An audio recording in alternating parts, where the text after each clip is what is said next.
PBB menyampaikan duka cita atas gugurnya prajurit TNI Praka Riko Pramudia pada Jumat waktu setempat.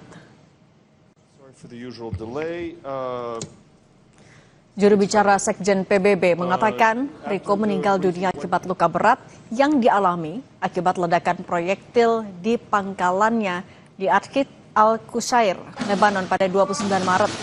Riko menjadi prajurit TNI keempat yang meninggal saat menjalani misi perdamaian PBB di Lebanon dalam insiden pada 29 dan 30 Maret 2026.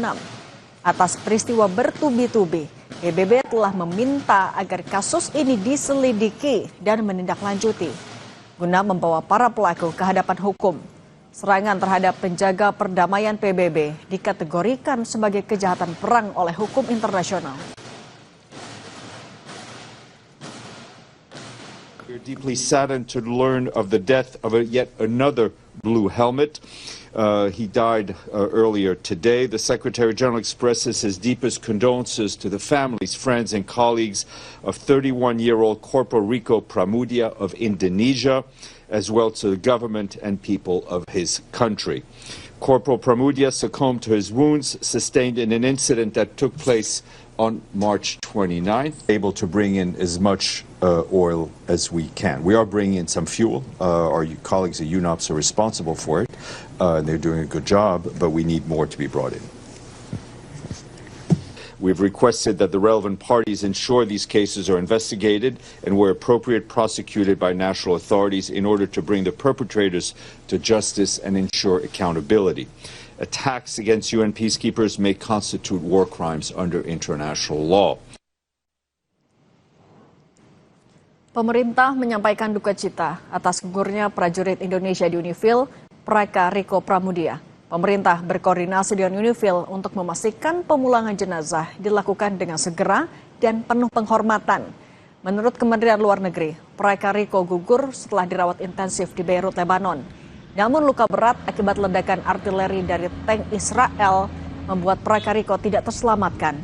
Pemerintah mendesak PBB untuk melakukan investigasi menyeluruh dan memastikan pertanggungjawaban atas insiden ini.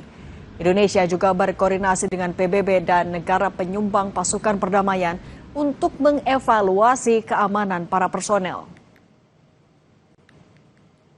Pemerintah Republik Indonesia menyampaikan duka cita yang mendalam atas gugurnya Praka Riko Pramudia, prajurit Indonesia yang bertugas dalam misi perdamaian UNIFIL, yang mengalami luka berat akibat ledakan artileri dari tank Israel di dekat kota Arkit Al-Qusair pada 29 Maret 2026. Indonesia kembali mengutuk serangan Israel yang menyebabkan gugurnya peacekeeper Indonesia.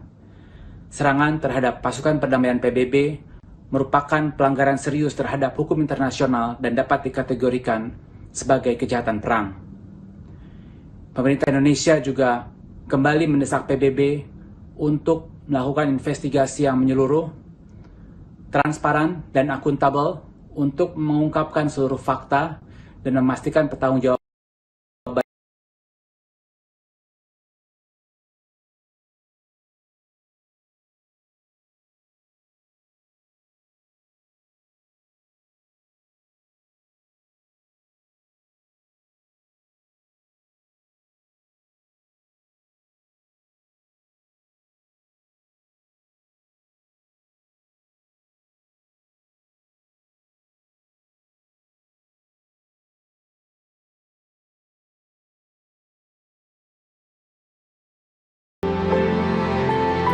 Pemerintah melalui Kementerian Luar Negeri mengaku sudah memberikan upaya medis terbaik untuk almarhum. Namun karena luka berat akibat ledakan proyektil, nyawa Riko tak terselamatkan. Sejak insiden tersebut, pemerintah Indonesia berkoordinasi dengan UNIFIL, pemerintah Lebanon, serta tim medis di Beirut telah memastikan upaya medis yang optimal dan terbaik. Berbagai langkah medis telah diupayakan, namun akibat kondisi luka yang cukup berat, nyawa almarhum tidak dapat diselamatkan. Negara hadir untuk memberikan penghormatan yang setinggi-tingginya atas pengabdian dan pengorbanan almarhum bagi perdamaian dunia. Merespons peristiwa yang kembali menimpa pasukannya, UNIFIL kembali menegaskan serangan yang disengaja terhadap pasukan penjaga perdamaian merupakan pelanggaran berat terhadap hukum humaniter internasional dan resolusi Dewan Keamanan 1701 serta dapat dikategorikan sebagai kejahatan perang. Sebelumnya, PBB telah merilis hasil penyelidikan awal insiden yang terjadi tanggal 29 dan 30 Maret. Menurut PBB, insiden pada 29 Maret disebabkan oleh tembakan tank Israel. Sementara insiden pada 30 Maret disebabkan alat peledak rakitan yang kemungkinan dipasang Hizbullah. As previously shared, preliminary findings of the investigation indicate that a shell fired from an Israeli Merkava tank struck a UNIFIL position, leading to the death of the peacekeepers. We've requested that the relevant parties ensure these cases are investigated and, where appropriate, prosecuted by national authorities in order to bring the perpetrators to justice and ensure accountability. Attacks against UN peacekeepers may constitute war crimes under international law.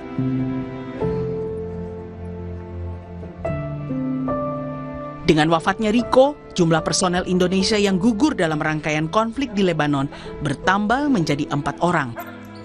Sebelumnya, 3 prajurit yang lebih dulu gugur adalah Praka Farisal Ramadan, Sertu Muhammad Nur Ikhwan, dan Kapten Infanteri Zulmi Aditya Iskandar. Seluruhnya gugur saat meningkatnya konflik bersenjata antara Israel dan Hizbullah.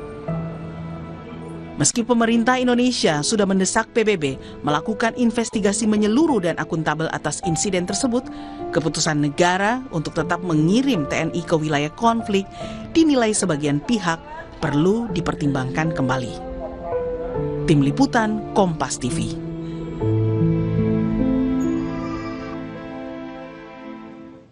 Dengan gugurnya Praka Riko, jumlah personel Indonesia yang gugur dalam rangkaian konflik di Lebanon bertambah menjadi 4 orang. Lalu desakan dan tindakan proaktif apa yang harus dilakukan pemerintah untuk mendorong PBB membuka hasil investigasinya atas gugurnya personel di UNIFIL yang ada di Lebanon. Sudah bersama kami anggota Komisi 1 DPR RI fraksi PKB Syamsur Rizal. Dek Ical, selamat petang. Selamat petang, Assalamualaikum warahmatullahi wabarakatuh. Waalaikumsalam warahmatullahi wabarakatuh. Dan Ical, ketika pasukan yang gugur sudah 3 orang, Istana saat itu menjanjikan ada evaluasi. Beberapa hari lalu Kementerian Luar Negeri bilang akan memastikan melanjutkan mandat sampai akhir tahun. Dengan pasukan yang gugur bertambah jadi 4 orang, apakah menurut koordinasi dengan Kementerian Luar Negeri sudah bulat tetap melanjutkan mandat atau harus ada evaluasi lanjutan? Ya Mbak Cindy dan semua yang mendengar, yang pertama kita ingin sampaikan duka cita yang mendalam dan kita sudah membicarakan ini secara lebih intensif untuk memastikan bahwa peristiwa seperti ini tidak boleh lagi terjadi ke depannya. Ada nota diplomatik yang kita kirimkan dan kita juga ingin menuntut kepada PBB untuk menguatkan regulasi terutama untuk pengiriman peacekeeper. Tetapi yang paling penting di sini adalah kategori dari pelanggaran ini yang sudah pasti menjurus ke arah kriminal atau kejahatan perang. Dan tentu ini ada sanksi yang seharusnya luar biasa karena ini bukan cuma sekali ini, berkali-kali dan tentunya ini menjadi presiden buruk bagi pasukan perdamaian yang lain. Tetapi kami juga berpendapat bahwa pengiriman pasukan perdamaian ini adalah sebuah kehormatan besar bagi bangsa dan negara dan semua prajurit TNI itu sangat menginginkan itu dalam pengertian siap untuk dikirimkan kemana saja untuk menjaga perdamaian karena ini juga adalah bagian dari amanah konstitusi untuk menjaga perdamaian dunia. Yang ketiga yang ingin kita tegaskan bahwa pasukan perdamaian ini dikirimkan pasukannya dan Indonesia alhamdulillah sampai hari ini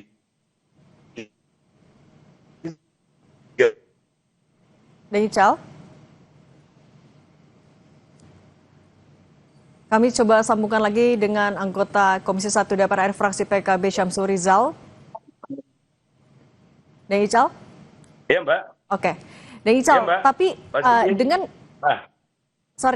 tapi dengan kondisi kita juga harus tetap memprioritaskan keselamatan dari pasukan yang dikirimkan. Apakah perlu sebenarnya opsi penundaan penugasan pasukan kita ke sana? Apakah sebenarnya ada sanksi kalaupun kita melakukan penundaan itu? Ya, sangat-sangat perlu. Kalau sanksinya nggak ada, Tetapi sekali lagi bahwa pengiriman itu tidak semua negara atau tidak semua pasukan itu diberikan kehormatan untuk mengirimkan pasukan perdamaian. Dan itu yang menjadi pertimbangannya. Sehingga keputusan kita untuk sementara ini adalah memastikan bahwa mandat yang diberikan kepada Republik Indonesia ini diselesaikan sampai 31 Desember 2026. Di samping itu kita menuntut perlakuan yang berbeda. Peningkatan standar pengamanan untuk pasukan kita, bukan cuma dari Indonesia, tapi dari seluruh pasukan UNIFIL.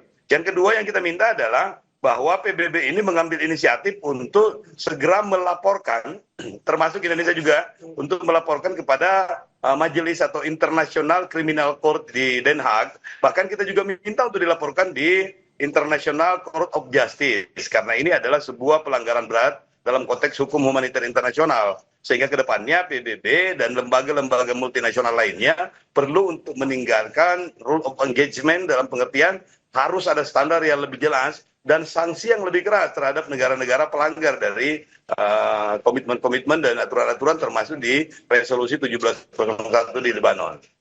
Tapi Ya, kalau Mas, Anda melihatnya sebenarnya kecaman yang dilakukan oleh Indonesia kepada serangan PBB, serangan Israel, dan juga apa yang kita desak kepada PBB untuk melakukan investigasi secara menyeluruh, sudah optimal belum atau masih kurang keras, kurang tegas? Dalam konteks PBB, Dewan Keamanan PBB itu sudah cukup optimal. Tetapi kita juga masih bisa menggunakan jalur lain. Salah satunya itu adalah ICC tadi dan ICG. Kemudian kita akan menggunakan seluruh alat-alat diplomasi yang kita punya. Oleh karena itu kita Indonesia sebagai Ketua Dewan HAM PBB juga akan berusaha untuk memasukkan dalam agenda sidang sehingga kedepannya peristiwa seperti ini dijadikan juga sebagai salah satu peristiwa yang memang dikategorikan sebagai pelanggar HAM sehingga kedepannya sanksinya menjadi lebih komprehensif, termasuk kita meminta seluruh negara-negara anggota ICC dan ICG itu untuk memutuskan bahwa siapapun yang bertanggung jawab di situ dikategorikan sebagai penjahat perang.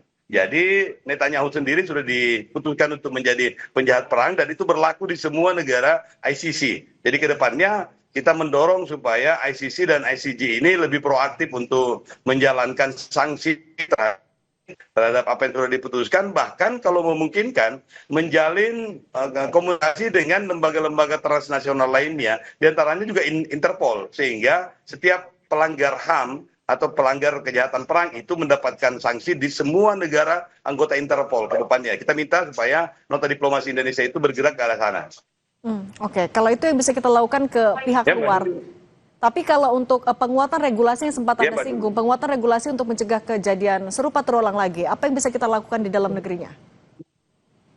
Kalau dalam negeri ini alhamdulillah Kementerian Luar Negeri, kemudian Panglima TNI juga sudah berkomitmen untuk meningkatkan standar keamanannya. Jadi ada SOP baru yang mungkin akan kita terapkan nanti pada pengiriman berikutnya sehingga kedepannya tidak terjadi lagi. Tetapi yang paling penting di sini adalah bagaimana menguatkan kekuatan atau kemampuan survive dari teman-teman saudara-saudara kita yang akan ditugaskan ke luar negeri, terutama untuk standar-standar atau paling tidak safety tool yang personal, yang sifatnya personal sehingga kedepannya tidak terjadi lagi.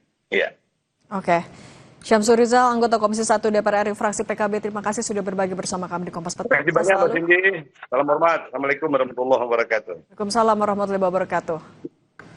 Kami masih akan kembali dengan informasi milisi Hizbullah pro Iran mengklaim menembak jatuh drone milik Israel di Lebanon Selatan.